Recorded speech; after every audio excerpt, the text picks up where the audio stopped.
I think finally we've got to the last stop on the crazy train. Let me introduce you to Xeno Pronouns. This esoteric pronoun cannot be explained. It could be a sound that the human vocal cords is incapable of replicating. It could be an idea or concept that is so far above you that your intellect couldn't possibly imagine or comprehend or experience such a phenomenon. I mean, what would a conversation with somebody with Xeno pronouns that can't be pronounced look like?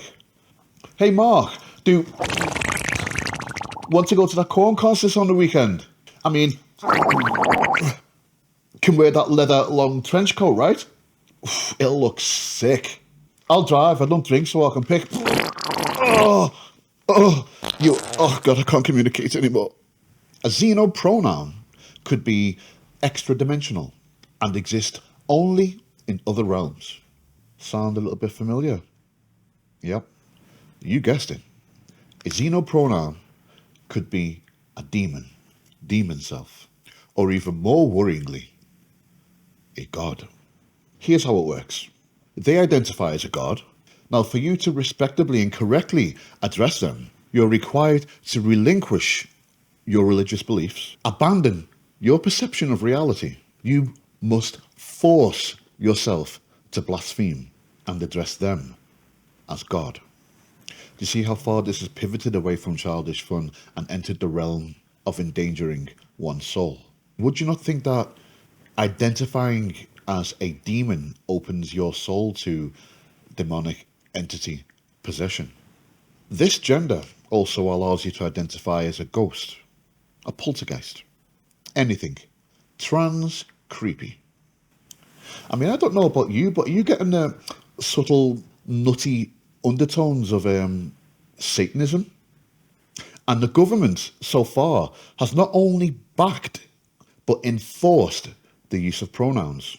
On the Kamala Harris for President website, if you go to apply for a job or a volunteer position, they have no fewer than 9 sets of pronouns that you can select from. I mean, it doesn't really show that they're fully gotten the message about being in touch with the concerns of the common people if they think you could be a she and a her, does it?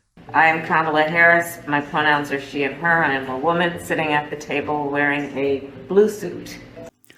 Purposely calling someone by the wrong gender pronoun could lead to jail time of up to 2 years, as it may be treated as a hate crime under a Labour government. A person who purposely calls someone by the wrong gender pronoun could be jailed for a hate crime under a Labour government.